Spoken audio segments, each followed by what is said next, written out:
छोटी सी बात याद आ गई। अगर इंसान दो चीज अपना ले, दो चीज, तो अगर मौत भी सामने आ जाए तो वो भी डर जाएगी। ऐसी क्या चीज है? केवल दो ही चीज है का ध्यान रखे इंसान, उसका जीवन में कोई बाह पकड़ने वाला नहीं। कौन सी?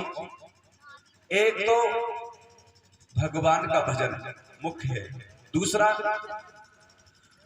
भूखे को भोजन कराना।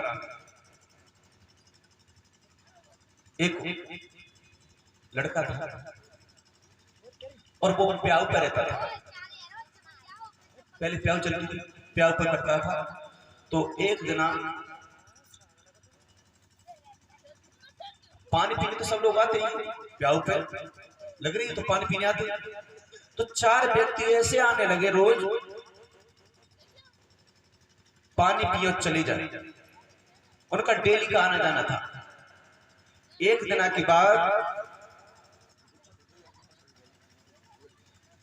के बाद जब वो रोज आते जाते रहे, महीनों से भी है वो, तो वो लड़का बोला भैया तुम काफी समय हो गया मेरे पास पानी पीते पीते, और रोज आते हो चले जाते हो, ना अपना पर्चा बताया ना कोई बात बताई, आज तक कहाँ जाते हो कहाँ रहते हो। बेग कहने लगे भैया इस बात को मत पूछो। उन्होंने कि नहीं बताओ, अगर तुम मुझसे मित्रता करते हो तो। वो कहने लगा, वो चारों व्यक्ति कहने लगे हम हैं यमदूत। हम कौन है? यमदूत। वो लड़का कहने लगा तुम यमदूत हो तो तुम्हारा तो काम यह है कि इंसान को मार के ले जाने। हाँ बिल्कुल, हमारा यही काम है। तो भैया एक बात बताओ मेरी मौत कब है? यमदूत कहने लगे भैया इस बात को मत पूछे। कि नहीं, अगर तुम उसे मित्रता का फर्ज निभाते हो तो मुझे अवश्य बताओ। उन्होंने कि भैया ठीक है, आज तुम अपना काम करने के लिए आए, उसे करके जाने तो कल बताना। उन्होंने जा करके और पत्र देखी तो उसमें लिखा है कि जिस दिन तेरी शादी होकर के घर में नव दुल्हन आ जाएगी, तू अपनी पत्नी के पास नहीं पहुंच पाएगा और बीच सीढ़ी पर चढ़ते ही तुझे एक नाग डसेगा, वही तेरी मौत हो जाएगी। उसने जब देखा और उस तरह सरफ में ही बनूंगा, उस पत्रम जैसे देखा उसने तो वो रोने लगा। बताओ मैंने इस वर्षों से इसके हम का जल पिया है और उस दिन में ही उसका काल बन करके सर बन करके नहीं डसूंगा। वो यमदूत रोने लगे और रोते रोते रोते रोते जैसे सुबह हुआ वो आए फिर उस नगर में प्याऊ पर। तो तीन तो कम रो रहे और एक ज्यादा रो रहे हुए।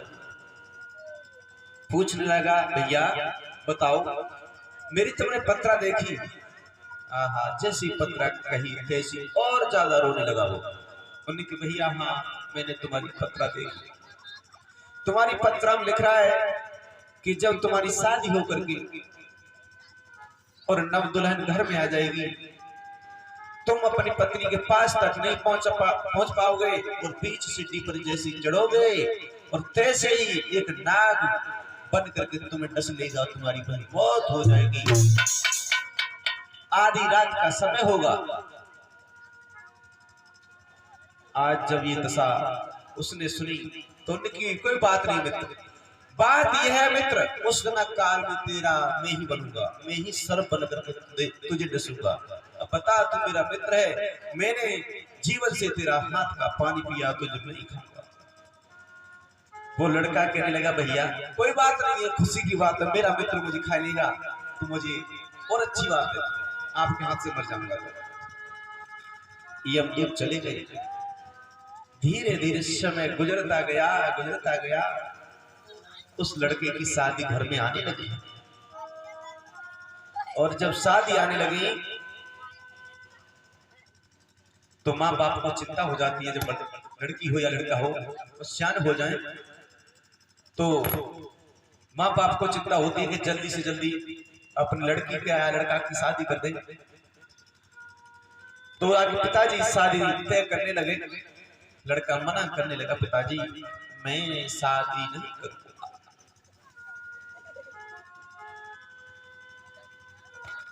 धीरे धीरे समय गुजरता गया, एक शादी आई, 2 आई, 10 आई, सारी लौटा दी।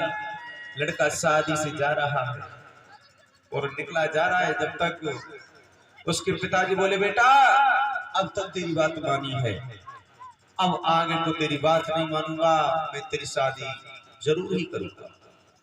ना माना, उसने उस लड़के की शादी रोकी। शादी की, नव दुल्हन घर में आ गई। जब उसकी पत्नी उसके घर में आ गई तो भक्तों वो बहू भोजन की थाली सजा करके और छत पर ले गई कि मेरे पिया आएंगे, भोजन करेंगे, मैं अपने पिया को भोजन कराऊंगी। लेकिन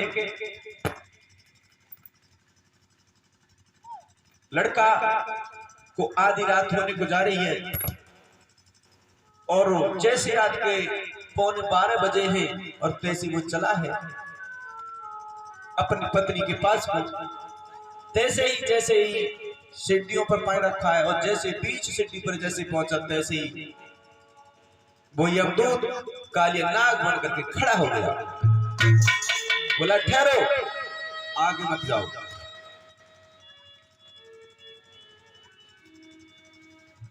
लड़का कहने लगा, भैया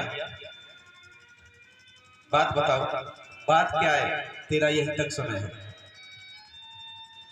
तुझे मैंने बताई थी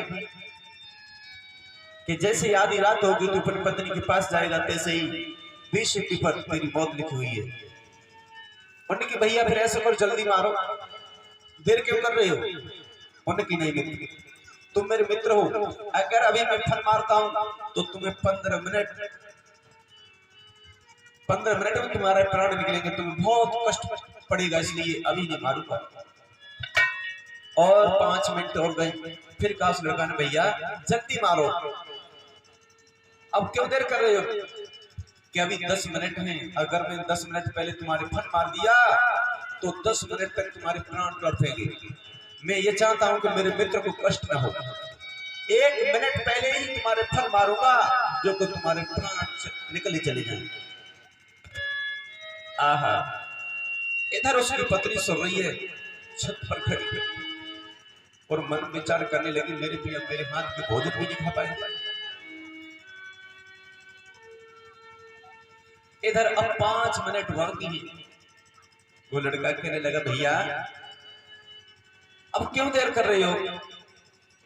तुम जल्दी फल मारो, मेरा काम तमाम करो। उनकी नहीं मित्र, अभी 5 मिनट बाकी है। अगर 5 मिनट पहले मैं फन मार दूंगा तो तुम्हें 5 मिनट तड़पना पड़ेगा, इसलिए रुको।